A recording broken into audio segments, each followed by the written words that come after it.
Hello all. You need to hear this if you're a history buff. The Great Depression cast a long shadow across America. Omaha, Nebraska was no exception. The year was 1930. Dust from the Great Plains swirled through the streets. The air was thick with uncertainty. Yet, amidst the hardship, a sense of community thrived. Neighbours helped neighbours, families held tight to their values. It was into this world that Warren Buffett was born. Warren's father, Howard, was a stockbroker. He struggled to keep his business afloat during those difficult times. His mother, Layla, was a homemaker.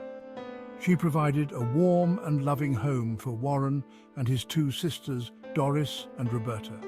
Warren was a bright and curious child. He was fascinated by numbers. He could often be found reading the World Almanac. He memorized baseball statistics. Even at a young age, Warren displayed a knack for business.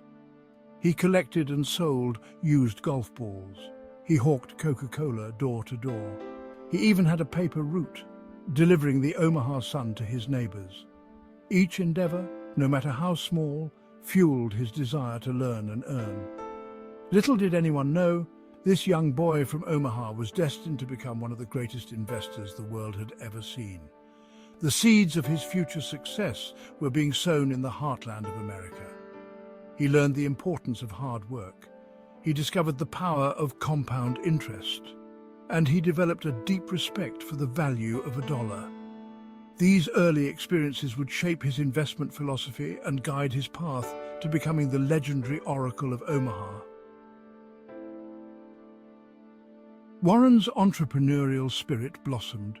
He wasn't afraid to work hard. He was eager to learn new things. At just 6 years old, he and a friend bought 6 packs of Coca-Cola from his grandfather's grocery store. They sold the individual bottles for a nickel each, door to door.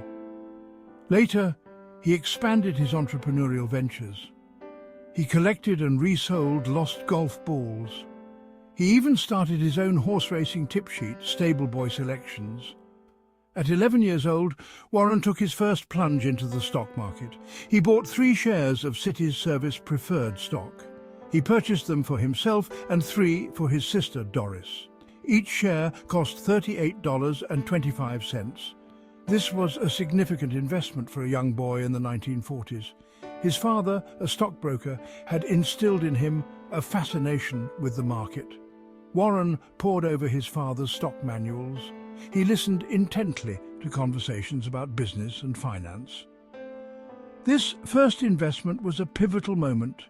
It marked the beginning of Warren's lifelong journey as an investor. It also provided him with his first taste of both the excitement and the inherent risks of the market. The stock initially dipped, causing some anxiety for the young investor. However, it soon rebounded, and Warren sold his shares for a small profit. Little did he know, this early experience would foreshadow the patience and discipline that would become hallmarks of his investment strategy. The thrill of that first small profit was intoxicating. However, Warren's early foray into the stock market wasn't without its lessons. Cities Service Preferred soon climbed to $40 per share. Warren, impatient and eager to lock in a profit, sold his shares. He was proud of his quick return, yet his triumph was short-lived. The stock continued to soar, eventually reaching $200 per share.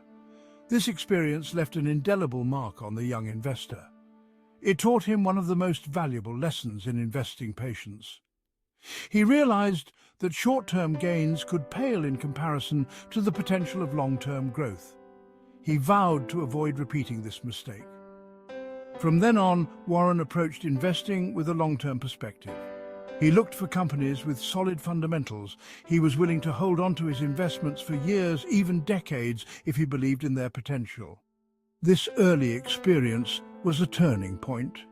It helped to shape the investment philosophy that would make Warren Buffett one of the wealthiest and most respected investors in the world. It taught him the importance of thorough research, the power of compound interest, and above all, the virtue of patience. As Warren matured, so did his investment approach. He began to question the speculative nature of the stock market. He sought investments that offered both tangible value and a sense of security. This led him to explore opportunities beyond the realm of stocks and bonds. In 1949, at the age of 19, Warren used $1,200 of his savings to purchase a 40-acre farm in Omaha. This investment was a departure from his earlier stock purchases. It represented a shift towards tangible assets. The farm provided rental income. It also offered the potential for appreciation in value. This purchase reflected Warren's evolving investment philosophy. He was drawn to assets he could understand and control. He valued the stability of real estate. He appreciated the steady stream of income it could generate. This early venture into real estate foreshadowed Warren's later investments in businesses with tangible assets. It highlighted his preference for companies with a clear path to profitability and a durable competitive advantage. Thanks for joining me on this historical journey. If you enjoyed this trip back in time, don't forget to like, share, and subscribe for more fascinating history bites. Until next time, keep exploring.